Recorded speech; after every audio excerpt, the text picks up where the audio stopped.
ಇವತ್ತು ನಾನು ಮೀನು ಸಾರು ಮಾಡೋದು ತೋರಿಸ್ತಾ ಇದ್ದೀನಿ. ಇದು ಬಾಂಗ್ಡ ಮೀನು ತೊಗೊಂಡಿದ್ದೀನಿ ಮೀನು ಸಾರಿಗೆ. ಎಲ್ಲ ಮೀನಿಗೂ ನಾವು ಒಂದೇ ಥರ ಹುಳಿ ಇಡ್ತೀವಿ. ಇದು ಬಾಂಗ್ಡ ಮೀನು ಸೀಸನ್ ಇವಾಗ. ನೋಡಿ ಮೀನು ಯಾವ ಥರ ಇದೆ ಅಂತ, ತುಂಬ ಫ್ರೆಶ್ಶಾಗಿ ಚೆನ್ನಾಗಿದೆ ಮೀನು. ಇದು ಮೀನು ಸಾರು ಮುದ್ದೆಗೆ ಅನ್ನಕ್ಕೆ ಎಲ್ಲ ತುಂಬ ಚೆನ್ನಾಗಿರುತ್ತೆ. ಮೀನು ಸಾರು ಮೀನು ಫ್ರೈ ಮಾಡೋದು ತೋರಿಸ್ತೀನಿ ನಾನಿವತ್ತು. 1 kg ಬಾಂಗ್ಡ ಮೀನು ತೊಗೊಂಡಿದ್ದೀನಿ.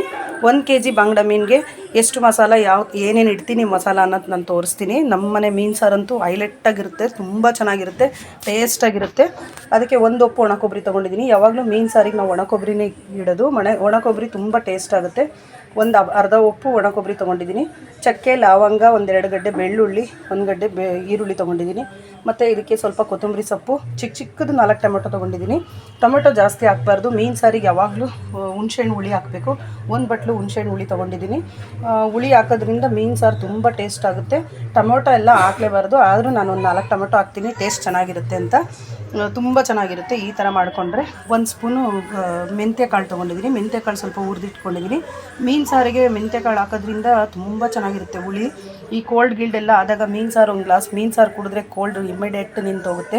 ಯಾಕೆ ನಾಟಿ ಕೋಳಿ ಸಾರು ಕುಡಿತೀವೋ ಅದೇ ಥರ ಈ ಮೀನು ಹುಳಿ ಅಂತೂ ತುಂಬ ರುಚಿಯಾಗಿರುತ್ತೆ, ತುಂಬ ಚೆನ್ನಾಗಿರುತ್ತೆ. ಸಾಂಬಾರು ಪುಡಿ ತೊಗೊಂಡಿದ್ದೀನಿ. ಇದು ಬೇಳೆ ಸಾರು ಮಾಡ್ತೀವಲ್ಲ, ತರಕಾರಿ ಬೇಳೆ ಸಾರು, ಅದೇ ಸಾಂಬಾರು ಪುಡಿ 3 ಟೇಬಲ್ ಸ್ಪೂನ್ ತೊಗೊಂಡಿದ್ದೀನಿ. 2 ಟೇಬಲ್ ಸ್ಪೂನ್ ಧನಿಯಾ ಪೌಡ್ರ್ ತೊಗೊಂಡಿದ್ದೀನಿ. 2 ಟೇಬಲ್ ಸ್ಪೂನ್ ಅಚ್ಕಾರ್ ಪುಡಿ ತೊಗೊಂಡಿದ್ದೀನಿ. ಕಾಣಿಸ್ತಾ ಇದೆ ಅಚ್ಕಾರ್ ಪುಡಿ. ಇದನ್ನೆಲ್ಲ ನಾನು ರುಬ್ಕೊಳ್ತೀನಿ.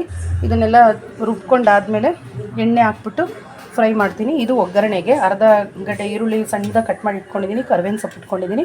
ಇದನ್ನು ನಾನು ಒಗ್ಗರಣೆಗೆ ಯೂಸ್ ಮಾಡ್ತೀನಿ. ತೋರಿಸ್ತೀನಿ ನಿಮಗೆ 1 by 1 ಯಾವ ಥರ ಮೀನು ಸಾರು ಮಾಡೋದು ಅಂತ. ಮೀನು ಹುಳಿ ಅಂತೂ ಸೂಪರಾಗಿರುತ್ತೆ. ಬಾಂಗ್ಡ ಮೀನು ಸಾರು ಬನ್ನಿ ನೋಡೋಣ. ಇವಾಗ ನಾನು ತಪ್ಪಲೆ ಕಾಯಕ್ಕೆ ಇಟ್ಕೊಂಡಿದ್ದೀನಿ. ಸಾರು ಒಗ್ಗರಣೆ ಮಾಡ್ತೀನಿ. ಇವಾಗ ಮೀನು ಸಾರು ತಪ್ಪಲೆ ಕಾದಿದೆ, ಎಣ್ಣೆನೂ ಹಾಕಿಟ್ಟಿದ್ದೀನಿ. ಎಣ್ಣೆ ಎಷ್ಟು ಹಾಕಿದ್ದೀನಪ್ಪ ಅಂದರೆ ನೋಡಿ, ಈ ಬಟ್ಲಲ್ಲಿ ನಾನು ಅರ್ಧ ಬಟ್ಲು ಹಾಕ್ಕೊಂಡಿದ್ದೀನಿ. ಈ ಬಟ್ಲಲ್ಲಿ ಮೀನು ಸಾರಿಗೆ ಸ್ವಲ್ಪ ಎಣ್ಣೆ ಮುಂದಿದ್ರೂ ಚೆನ್ನಾಗಿರುತ್ತೆ. ಹುಳಿ ಕುಡಿಯೋಕ್ಕೆಲ್ಲ ತುಂಬ ಟೇಸ್ಟಾಗಿರುತ್ತೆ. ಅದರಲ್ಲಿ ಒಂದು ಅರ್ಧಕ್ಕಿಂತ ಸ್ವಲ್ಪ ಕಡಿಮೆ ಆಯಿಲ್ ಹಾಕ್ಕೊಂಡು, ಆಯಿಲ್ ಕಾದಿದೆ. ಇವಾಗ ನಾವು ಒಗ್ಗರಣೆ ಮಾಡ್ಕೊಳ್ಳೋಣ. ಆಮೇಲೆ ಮೀನು ಸಾರಿಗೆ ನಾವು ಸಾಸಿವೆ ಒಗ್ಗರಣೆ ಮಾಡ್ತೀವಿ. ಸಾಸಿವೆ ಹಾಕೋದ್ರಿಂದ ತುಂಬ ಚೆನ್ನಾಗಿರುತ್ತೆ ಮೀನು ಸಾರಿಗೆ ಫ್ಲೇವರು. ಸಾಸಿವೆ ಹಾಕ್ತಾಯಿದ್ದೀನಿ ನೋಡಿ.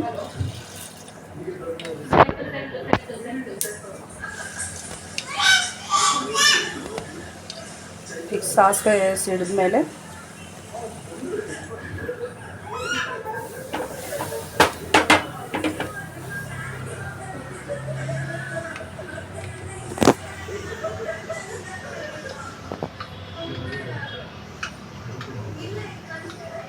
ಮಸಾಲ ರೆಡಿ ಮಾಡಿ ಇಟ್ಕೊಂಡಿದ್ದೀನಿ. ಮಸಾಲ ನೋಡಿ, ಈ ಥರ ಮಸಾಲ ರೆಡಿ ಮಾಡಿ ಇದನ್ನು ನೀರು ಎಷ್ಟು ಬೇಕು ಅಂತ ಅಷ್ಟು ನೀರಿಗೆ ಎಲ್ಲ ಮಸಾಲನ ಈ ಥರ ಕಲಸಿ ಇಟ್ಕೊಂಡಿರ್ತೀನಿ. ಎಲ್ಲನೂ ರುಬ್ಬಿದ್ದೀನಿ ನಾನು. ನಿಮಗೇನು ಮಸಾಲ ನಾನು ತೋರಿಸಿದ್ದೆ ಅದಷ್ಟು ಎಲ್ಲ ರುಬ್ಬಿ ಈ ಥರ ಇಟ್ಕೊಂಡಿದ್ದೀನಿ. ಇವಾಗ ಸಾಸಿವೆ ಸಿಡಿತಾ ಇದೆ. ಹಾಗೆ ನಾನು ಈರುಳ್ಳಿ ಮತ್ತು ಕರಿಬೇವಿನ ಸೊಪ್ಪು ಹೆಚ್ಚಿಟ್ಕೊಂಡಿದ್ನಲ್ಲ, ಅದನ್ನು ಇವಾಗ ಈ ಎಣ್ಣೆಲಿ ಹಾಕ್ತೀನಿ.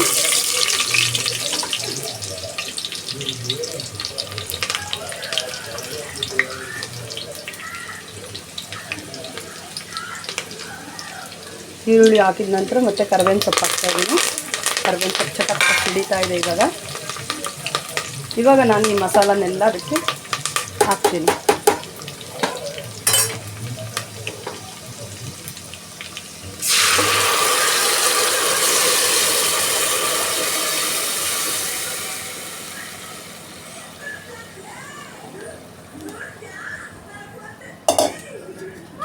ಈಗ ರುಚಿಗೆ ತಕ್ಕಷ್ಟು ಉಪ್ಪು ಹಾಕ್ತೀನಿ.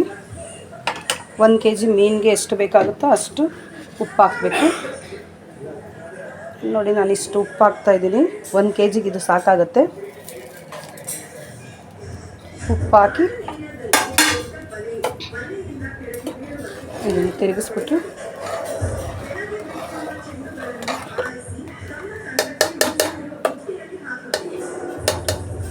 ಮುಚ್ಚಿಡ್ತೀನಿ. ಇವಾಗ ಇದು ಚೆನ್ನಾಗಿ ಸಾರು ಕುದಿಬೇಕು.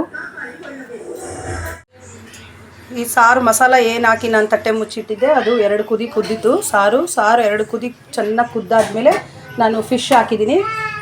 ಫಿಶ್ ಹಾಕೋದು ನಾನು ವೀಡಿಯೋ ಮಾಡೋಕ್ಕಾಗಲಿಲ್ಲ. ಫಿಶ್ ಹಾಕಿ 1 ಕುದಿ ಬೆಂದಿದೆ, ಇನ್ನೊಂದು ಕುದಿ ಕುದಿಬೇಕು. ಇದು ಚೆನ್ನಾಗಿ ಇನ್ನೊಂದು ಕುದಿ ಕುದ್ರೆ ಫಿಶ್ದು ಕಣ್ಣು ಆಚೆ ಬರುತ್ತೆ ನೋಡಿ, ಕಾಣಿಸ್ತಾ ಇದೆ ಇಲ್ಲಿ. ಬೇಗ ಕಾಣಿಸ್ತಾ ಇಲ್ಲ. ಫಿಶ್ದು ಕಣ್ಣು ಆಚೆ ಬಂದರೆ ಮೀನು ಸಾರು ರೆಡಿ ಆಗಿದೆ ಅಂತ ಅರ್ಥ. ಇದು ಸ್ವಲ್ಪ ಗಟ್ಟಿನೇ ಮಾಡಬೇಕು. ಗಟ್ಟಿ ಮಾಡಿದ್ರೆ ಫಿಶ್ಶು ಉಪ್ಪು ಖಾರ ಎಲ್ಲ ಹುಳಿ ಚೆನ್ನಾಗಿ ಹಿಡಿಯುತ್ತೆ, ಆವಾಗ ಟೇಸ್ಟಾಗಿರುತ್ತೆ ಇದು ಸಾರು. ಹಂಗಾಗಿ ನಾನು ಸ್ವಲ್ಪ ಗಟ್ಟಿನೇ ಮಾಡಿದ್ದೀನಿ. ಇನ್ನೊಂದು ಸ್ವಲ್ಪ ಬೆಂದಾದಮೇಲೆ ಮೀನು ಸಾರು ಯಾವ ಥರ ರೆಡಿ ಆಗಿದೆ ಅಂತ ತೋರಿಸ್ತೀನಿ ನಿಮಗೆ. ನೋಡಿ ಮೀನು ಸಾರು ಯಾವ ಥರ ಆಗಿದೆ ಅಂತ ಇವಾಗ ನಾನು ಇದನ್ನು ತೋರಿಸ್ತೀನಿ. ನೋಡಿ ಎಷ್ಟು ಚೆನ್ನಾಗಾಗಿದೆ ಮೀನು ಸಾರು, ಸೂಪರಾಗಿರುತ್ತೆ. ಮುದ್ದೆಗಂತೂ ಸೂಪರಾಗಿರುತ್ತೆ. ಈ ಸಾರು ಒಂದು ಚಿಕ್ಕ ಗ್ಲಾಸಲ್ಲಿ ಸ್ವಲ್ಪ ಹುಳಿನ ಕುಡಿದ್ಬಿಟ್ಟೆ ಅಂದರೆ ಶೀತ ನೆಗಡೆ ಎಲ್ಲ ಹೊರಟೋಗುತ್ತೆ. ತಲೆ ಭಾರ ಏನಾದರೂ ಇರುತ್ತಲ್ಲ ಕೋಲ್ಡ್ ಆದಾಗ ಅದೆಲ್ಲ ಹೊರಟೋಗುತ್ತೆ. ನೋಡಿ ಯಾವ ಥರ ಇದೆ ಮೀನು ಸಾರು. ಇಷ್ಟು ಗಟ್ಟಿಗೆ ಮಾಡ್ಕೋಬೇಕು. ಇಷ್ಟು ಗಟ್ಟಿ ಮಾಡ್ಕೊಂಡಿಲ್ಲ ಅಂದರೂ ಉಪ್ಪು ಖಾರ ಎಲ್ಲ ಚೆನ್ನಾಗಿ ಹಿಡಿಯೋದಿಲ್ಲ. ನಮ್ಮ ಮನೇಲಿ ನಾನು ಸ್ವಲ್ಪ ಮೀನು ಸಾರು ಇಷ್ಟ್ರ ಮಟ್ಟಿಗೆ ಮಾಡ್ತೀನಿ. ಸ್ವಲ್ಪ ತೆಳ್ಳಗಲ್ಲ ಸ್ವಲ್ಪ ಗಟ್ಟಿಗಲ್ಲ ಆ ಥರ ಮಾಡಿದ್ರೆ ನಿಮಗೆ ಅದು ಉಪ್ಪು ಖಾರ ಎಲ್ಲ ಚೆನ್ನಾಗಿ ಹಿಡ್ದಿರುತ್ತೆ. ಫಿಶ್ಗೆ ತುಂಬ ಚೆನ್ನಾಗಿರುತ್ತೆ. ಫಿಶ್ ಸಾರಂತೂ ಹೈಲೈಟಾಗಿರುತ್ತೆ.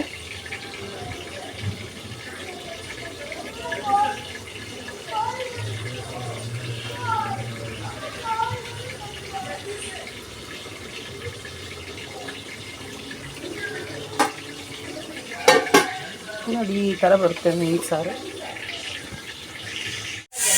ಮೀನು ಫ್ರೈ ಮಾಡ್ತಾಯಿದ್ದೀನಿ. ಈ ಬಾಂಗ್ಡಾ ಮೀನು ಫ್ರೈಗೆ ತುಂಬ ಚೆನ್ನಾಗಿರುತ್ತೆ. ಮೀನು ಸಾರು ಜೊತೆ ಮೀನು ಫ್ರೈ ಇಟ್ಕೊಂಡು ತಿನ್ನೋಕ್ಕೆ. ಈ ಮಕ್ಕಳೆಲ್ಲ ಬರೀ ಸಾರಲ್ಲಿ ಇಷ್ಟಪಡೋದಿಲ್ಲ, ಅವ್ರಿಗೆ ಫ್ರೈ ಮಾಡಿದ್ರೇ ಚೆನ್ನಾಗಿರುತ್ತೆ. ನಮಗೂ ಸಾರು ಬರೀ ಸಾರದೇ ತಿನ್ನೋಕ್ಕೆ ಇಷ್ಟ ಆಗೋದಿಲ್ಲಲ್ಲ, ಮೀನು ಫ್ರೈ ಆದರೆ ತುಂಬ ಚೆನ್ನಾಗಿರುತ್ತೆ. ಈ ಬಾಂಗ್ಡಾ ಮೀನು ಫ್ರೈ ಅಂತೂ ಸೂಪರಾಗಿರುತ್ತೆ. ಇದಕ್ಕೆ ನಾನು ಅಂಗಡಿದು ಏನು ಪೌಡ್ರು ಯೂಸ್ ಮಾಡಲ್ಲ, ಮನೇಲಿ ಏನಿರುತ್ತೋ ಅದನ್ನೇ ಯೂಸ್ ಮಾಡ್ತೀನಿ. ನಮ್ಮ ಕಡೆ ಎಲ್ಲ ನಾವು ಮನೆಯಲ್ಲೇ ಏನಿರುತ್ತೋ ಅದನ್ನೇ ಯಾಕೆ ಮಾಡ್ತಾಯಿದ್ವಿ. ಹಿಂದೆಲ್ಲ ನಮ್ಮ ಅಮ್ಮವರೆಲ್ಲ ಅದೇ ಥರ ಮಾಡ್ತಾಯಿದ್ರು. ಅದೇ ರುಚಿ ನಮಗೆ ಇಷ್ಟ ಅಂದ್ಬಿಟ್ಟು ನಾವು ಹೊರಗಡೆದು ಯಾವ ಪುಡಿನೂ ಹಾಕಲ್ಲ, ಶುಂಠಿ ಬೆಳ್ಳುಳ್ಳಿ ಪೇಸ್ಟ್ ಹಾಕಲ್ಲ, ಏನೂ ಹಾಕಲ್ಲ. ಸಿಂಪಲ್ ಮಸಾಲ ತುಂಬ ಟೇಸ್ಟಾಗಿರುತ್ತೆ. ಉಪ್ಪಿನ ಪುಡಿ ಹಾಕ್ತೀನಿ, ಅಚ್ಕಾರ ಪುಡಿ, ಅರಿಶಿನ ಪುಡಿ, ಹುಣಸೆಹಣ್ಣು ರಸ ಇಟ್ಕೊಂಡಿದ್ದೆ ಒಂದು ಬಟ್ಲು ಇಟ್ಕೊಂಡಿದ್ದೀನಿ. ನೋಡಿ ಒಂದು ಬಟ್ಲು ಹುಣಸೆಹಣ್ಣು ರಸ ಮತ್ತು ಕಾರ್ನ್ಫ್ಲೋರ್ ಹಾಕಿದ್ದೀನಿ. ಇದಕ್ಕೆ ಕಾರ್ನ್ಫ್ಲೋರ್ ಹಾಕಿದ್ದೀನಿ. ಇದು ವೀಡಿಯೋ ಮಾಡೋಕ್ಕಾಗಲಿಲ್ಲ. ಕಾರ್ನ್ಫ್ಲೋರು ಹುಣಸೆಹಣ್ಣು ರಸ ಇದನ್ನೆಲ್ಲ ಹಾಕ್ಬಿಟ್ಟು ನಾನು ಚೆನ್ನಾಗಿ ಕಲಸಿ ಮೀನಿಗೆ ಹಾಫ್ ಆನ್ ಅವರ್ ಹಚ್ಚಿಡ್ತೀನಿ. ಉಪ್ಪಿನ ಪುಡಿ, ಅಚ್ಚ ಖಾರ ಪುಡಿ, ಅರಿಶಿನ ಪುಡಿ ಇದನ್ನೆಲ್ಲ ಹಾಕಿ ಚೆನ್ನಾಗಿ ಕಲಿಸ್ಬಿಟ್ಟು ಈ ಮೀನಿಗೆಲ್ಲ ಹಚ್ಚಿ ಹಾಫ್ ಆನ್ ಅವರ್ ಮೀನನ್ನ ಹಂಗೆ ನೆನೆಯೋಕೆ ಇಟ್ಬಿಟ್ಟು ಆಮೇಲೆ ನಾನು ಡೀಪ್ ಫ್ರೈ ಮಾಡಿ ತೋರಿಸ್ತೀನಿ ನಿಮ್ಗೆ ಯಾವ ಥರ ಬರುತ್ತೆ ಅಂತ. ತುಂಬ ಚೆನ್ನಾಗಿರುತ್ತೆ. ಟೇಸ್ಟ್ ಅಂತೂ ಹೈಲೈಟಾಗಿರುತ್ತೆ. ಸಿಂಪಲ್ ಮಸಾಲ, ಬರೀ 6 ಐಟಮು. ಎಣ್ಣೆ ಸೇರಿದ್ರೆ 6 ಐಟಮು. ಎಣ್ಣೆ, ಮೀನು, ಅರಿಶಿನ ಪುಡಿ, ಖಾರದ ಪುಡಿ, ಹುಣಸೆಹಣ್ಣು ರಸ, ಕಾರ್ನ್ಫ್ಲೋರು ಅಷ್ಟೇ, ಇನ್ನೇನು ಇಲ್ಲ. ತುಂಬ ಚೆನ್ನಾಗಿರುತ್ತೆ. ಮಾಡಿ ನೋಡಿ. ಮಾಡ್ತಾ ತೋರಿಸ್ತೀನಿ ನಿಮಗೆ ಯಾವ ಥರ ಬರುತ್ತೆ ಮೀನು ಫ್ರೈ ಅಂತ. ಫಿಶ್ ಫ್ರೈ ಮಾಡ್ತಾಯಿದ್ದೀನಿ ನಾನು. ಬಾಣಲಿ ಇಟ್ಕೊಂಡಿದ್ದೀನಿ. ಬಾಣಲಿಗೆ ಡೀಪ್ ಫ್ರೈ ಮಾಡೋಕ್ಕೆ ಎಣ್ಣೆ ಹಾಕ್ಕೊಂಡಿದ್ದೀನಿ. ಎಣ್ಣೆ ಕಾಣಿಸ್ತಾ ಇದೆ ನೋಡಿ, ಇಷ್ಟು ಎಣ್ಣೆ ಹಾಕ್ಕೊಂಡಿದ್ದೀನಿ. ಎಣ್ಣೆ ಚೆನ್ನಾಗಿ ಇವಾಗ ಸಿಮ್ಮಲ್ಲೇ ಕಾದಿದೆ. ಜಾಸ್ತಿ ಉರಿಲಿ ಕಾಯಿಸ್ಕೊಂಡಿಲ್ಲ ನಾನು, ಸಿಮ್ಮಲ್ಲೇ ಕಾಯಿಸ್ಕೊಂಡಿದ್ದೀನಿ. ಸಿಮ್ಮಲ್ಲಿ ಕಾಯಿಸ್ಕೊಂಡ್ರೆ ಚೆನ್ನಾಗಿ ಬೇಯುತ್ತೆ. ಇವಾಗ ಮೀನು ಬಿಡ್ತಾಯಿದ್ದೀನಿ ನಾನು.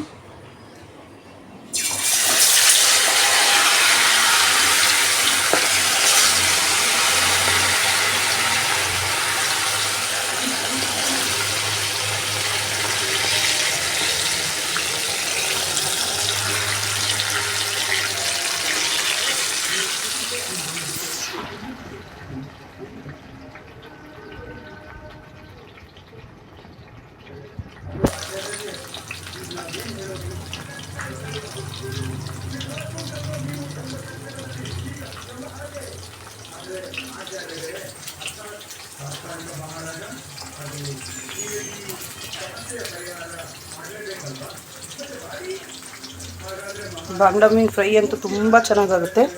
ಸಿಮ್ಮಲ್ಲಿ ಇಟ್ಕೊಂಡಿದ್ದೀನಿ ಉರಿ.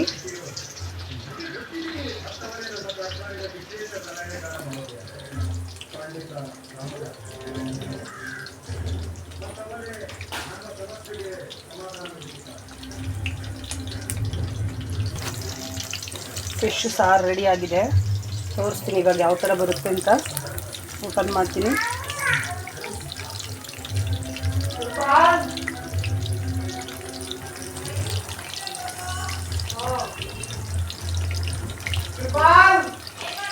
ಅಲ್ಲಿ ಚಿಕ್ಕದು ಗುಂಡದ ಐರನ್ ಬಾಣಲಿಲೇ ಮಾಡೋದು. ಅದರಲ್ಲಿ ಮೀನು ಸೊಟ್ಟವಾಗ ಹಂಗೆ ಫ್ರೈ ಆಗಿಬಿಡುತ್ತೆ, ಸ್ಟ್ರೈಟಾಗಿ ಆಗಲ್ಲ. ಅದಕ್ಕೆ ನಾನು ಸ್ವಲ್ಪ ಅಗಲವಾದ ತವ ಇಟ್ಕೊಂಡಿದ್ದೀನಿ. ಬಾಣಲಿ ಇಟ್ಕೊಂಡಿದ್ದೀನಿ. ನೋಡಿ ಮೀನು ಸಾರು ಯಾವ ಥರ ಬಂದಿದೆ ಅಂತ ತೋರಿಸ್ತೀನಿ.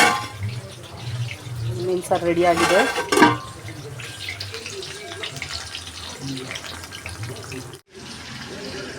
ಮೀನು ಫ್ರೈ ರೆಡಿ ನೋಡಿ. ಈ ಥರ ಎಣ್ಣೆಲಿ ಕರೆದ ಮೇಲೆ ಡೀಪ್ ಫ್ರೈ ಆದಮೇಲೆ ಮೀನು ಯಾವ ಥರ ಕಾಣಿಸ್ತಾ ಇದೆ ಅಂತ ನೋಡಿ. ಸೂಪರಾಗಿರುತ್ತೆ, ಟೇಸ್ಟು ಕೂಡ ಅದ್ಭುತವಾಗಿರುತ್ತೆ. ಒಂದ್ಸರಿ ಮಾಡಿ ನೋಡಿ. ನಾನು ಏನು ಮೆಥಡಲ್ಲಿ ತೋರಿಸಿದ್ದೀನೋ ಅದೇ ಮಸಾಲಲ್ಲಿ ಫ್ರೈ ಆಗಲಿ ಸಾಂಬಾರಾಗಲಿ ನೀವು ಮಾಡ್ಕೊಂಡು ನೋಡಿ. ಸಾಂಬಾರು ನೋಡಿ ಯಾವ ಥರ ಬಂದಿದೆ ಅಂತ, ತುಂಬ ಚೆನ್ನಾಗಿರುತ್ತೆ. ಮುದ್ದೆಗೆ ಅನ್ನಕ್ಕೆ ಎಲ್ಲ ಈ ಥರ ಮೀನು ಸಾರು ಮಾಡಿಕೊಂಡು ಮೀನು ಫ್ರೈ ಮಾಡಿಕೊಂಡು ರಾಗಿ ಮುದ್ದೆ ಅನ್ನ ವೈಟ್ ರೈಸ್ ಇಟ್ಕೊಂಡು ಊಟ ಮಾಡ್ತಾಯಿದ್ರೆ ಸೂಪರಾಗಿರುತ್ತೆ. ಮಾಡಿ ನೀವೊಂದು ಸರಿ ಹೇಗಿತ್ತು ಅಂತ ನೋಡಿ. ಸಬ್ಸ್ಕ್ರೈಬ್ ಮಾಡಿ, ದಯವಿಟ್ಟು ನನ್ನ ಚಾನಲ್ಗೆ ಸಬ್ಸ್ಕ್ರೈಬ್ ಮಾಡಿ, ಶೇರ್ ಮಾಡಿ, ಲೈಕ್ ಮಾಡಿ, ಸಬ್ಸ್ಕ್ರೈಬ್ ಮಾಡಿ.